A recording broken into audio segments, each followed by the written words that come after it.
म्हणत नाही, तो बिनबापाचा सप्ता आहे म्हणून ऐकतात ना. सप्त्याला काय कारण आहे? विनाकारण आहे. आपला योगायोगाने बरं काय लक्षार्थ झाला.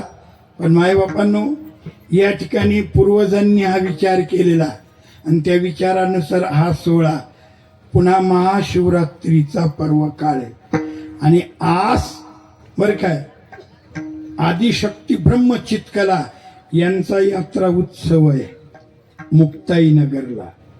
ऐकतात ना, मुक्ताईनगरला मुक्ताईची यात्रा आहे. मग थोडासा विचार केला मी, म्हणतो त्यांचं वर्णन व्हावं, बरं भक्ताचं वर्णन व्हावं म्हणून थोडासा हा विचार करून अभंग निवडलाय. मागच्या वर्षी गॅप झाला माझा, 2 वर्षापूर्वी आलो. तुम्ही सर्व विद्वान श्रोतृ मंडळी आहात. 2 वर्षापूर्वी कोणता अभंग घेतला होता बरं मी? हा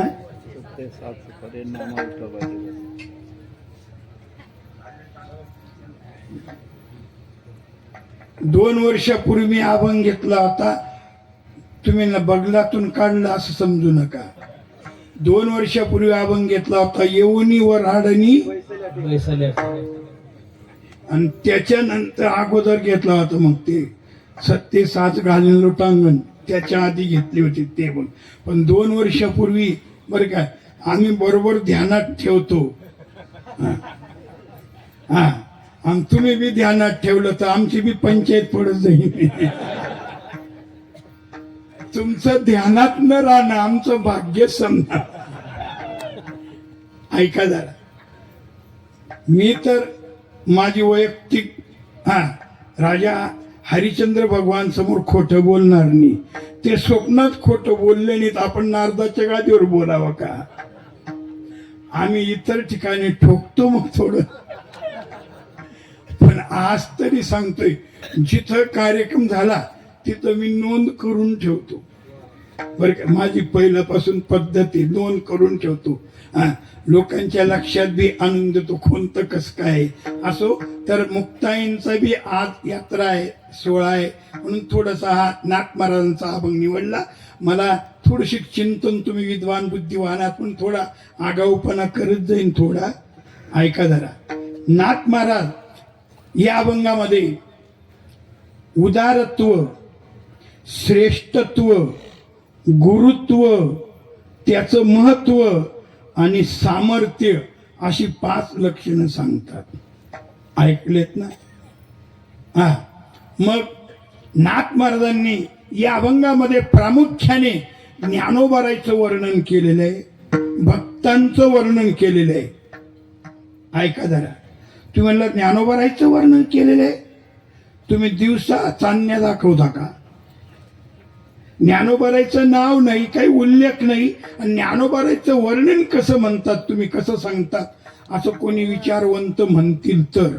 ऐका, काय आहे माहितीये का, एखादी वेळेस वाच्यार्थाने जर अर्थ लागत नसेल तर त्याची लक्षणा करावी लागते, लक्षार्थ करावा लागतोय.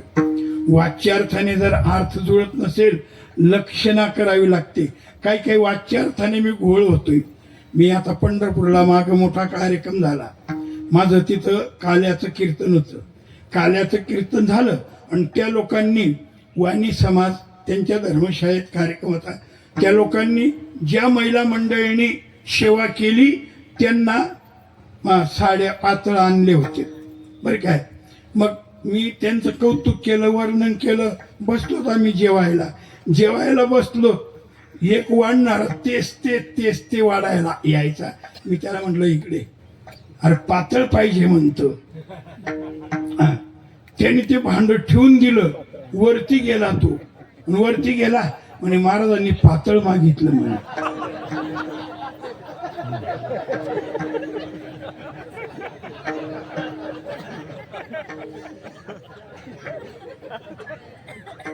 मी म्हणजे भांड ठेवून मी पातळ सांगितलं. काय थोड्या वेळ बराच झाला आणि मी एक चांगलं कोर पातळ घेऊन आला आणि तो म्हणे हे पातळ घ्या म्हणे. त्याला म्हटलं पातळ नेसून नाचू का मी आता? तुमच्या काय लक्षात आलं, काय कळलं तुम्हाला? वाच्यार्थाने गोळ केला. अरे वेळ समज, पातळ भाजी दे, पातळ वरण दे, हे पातळ पाहिजे, तू नेसायचं पातळ घेऊन आलाय. हा, एखादे वाच्यार्थाने बी घोळ होतो. वाच्यार्थ आणि लक्षार्थ हे समजून घेतलं पाहिजे. ऐका जरा, माझा मूळ विषय काय चाललेला आहे. ज्ञानोबारायचं नाव नाही, पण ज्ञानोबारायची लक्षणं आहेत का नाही. लक्षणाने माणसाने, शास्त्र असं सांगतं, वस्तूची सिद्धी जी होते ती लक्षणाने होते. लक्षण प्रमाणाभ्याम वस्तू सिद्धी, असं शास्त्रकारांनी सांगितले. वस्तूची सिद्धी लक्षणाने होते, लक्षण करावे लागतात तो वस्तूची सिद्धी होते. मग शास्त्रकारांनी असं सांगितलंय. आता समजा आपल्याला गायीचं लक्षण करायचंय, एखाद्याला गाय माहिती नाही, पण त्याला गाय समजून द्यायची. मग कशी गाय समजून द्यावी लागेल. मग शास्त्रकारांनी त्याचं असं वर्णन केलंय, यथा गो कपिलत्वम.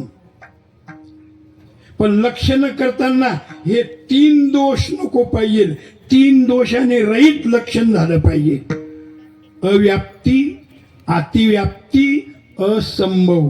हे 3 दोषाने रहित लक्षण झालं, ते लक्षण निर्दुष्ट होतं, तंतोतंत होतं. मग गायीचं लक्षण करायचंय, एखाद्याला गाय समजून द्यायची. मग काय सांगितलं, यथा गो कपिलत्वम. काळ्या रंगाची गाय आहे असं जर लक्षण केलं तर जमतं का.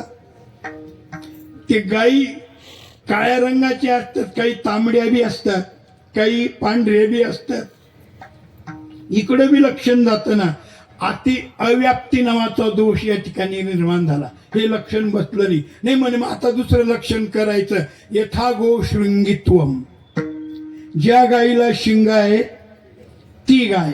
असं जर केलं तर शिंग गायीलाच असतात का. सश्याला असतात, घोड्याला. चांगले ऐकू राहिलेत मात्र. तुम्ही फक्त आमचं कौतुकच करतात, तुम्ही फक्त उभं राहायचं शिल्लक राहिलेलं आहे. इतके बुद्धिवान आहात तुम्ही बरं का. म्हशीला, रेड्याला, येडक्याला त्यांना शिंग राहतात, तिकडं लक्षण जाईल ना. मग ऐका नाही, मग याला अव्याप्ती नावाचा दोष झाला बरं का. पहिली अतिव्याप्ती, दुसरा अव्याप्ती. मग असं लक्षण बसलं नाही. मग तिसरं लक्षण केलं, यथा गो एक शपत्वम. ज्या गायीला संपूर्ण एक खूर असते ती गाय. आता बनलं का, हे जमलं का. याचं लक्षण त्या ठिकाणी बसलंच नाही. दुसऱ्या ठिकाणी गेलं, संपूर्ण खूर कुणाला असते, घोड्याला किंवा गाढवाला. संपूर्ण खूर घोड्याला, गाढव, तिकडं लक्षण जाईल. हे लक्षण बसलं नाही. मग गायीचं लक्षण कसं बसेल फिक्स. शास्त्रकार सांगतात, यथा गो स्नासनादी मत्वम. ज्या गायीच्या घशाखाली पोळी आहे ती गाय. आता गायीच्या घशाखाली पोळी इतर कोणत्या जनावराची आहे का. कोणत्या जनावराचे. तुम्ही बैलाच्या नाही का. बैल तिचाच पुत्र आहे ना. कोणाचा. आणि असे गायी बलेच अशा पुत्रांना जन्म देऊ राहिली ना. तुम्हाला कमी करायला लागलं. पण जाऊ द्या, आपला एक विनोद आहे हा. माझा मूळ विषय काय चालला. शास्त्रकारांनी एक फिक्स लक्षण केलंय, यथा गोस नासनादी मतोम. गायीच्या घशाखाली पोळी ती गाय. हे तसं फिक्स लक्षण. तसं ज्ञानोबारायच्या बाबतीत वर्णन करतात. ज्ञानोबारायचं नाव नाही, पण त्यांची लक्षणे फिक्स आहे. कोणतं. गीतेचा अर्थ त्यांनीच केला, भिंत त्यांनी चालवली, रेडा त्यांनी बोलवला, आणि चांगलेवाला उपदेशी त्यांनी केला. या लक्षणावरून ज्ञानोबारायचंच वर्णन आहे. विठाला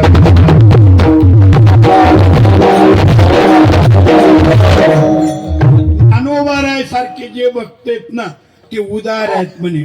उदार भक्त, उदार भक्त. बरे काय, 2 वेळा प्रयोग केलाय. उदार भक्त, उदार भक्त. नाथ महाराज त्यांची पूज्यता होती ज्ञानोबारायविषयी. इतकी पूज्यता आहे नाथ महाराजांची बरं का. त्यांना गुरुच मानतात. कुणाला. ज्ञानोबारायला. कशावरून. त्यांचा प्रसिद्ध अभंग आहे, एका जनार्दनी तुमचा दास त्याची आस पुरवावी. हा, तुमचा अनुग्रह लादलो, तुमचा अनुग्रह लादलो. तुमचा अनुग्रह लादलो,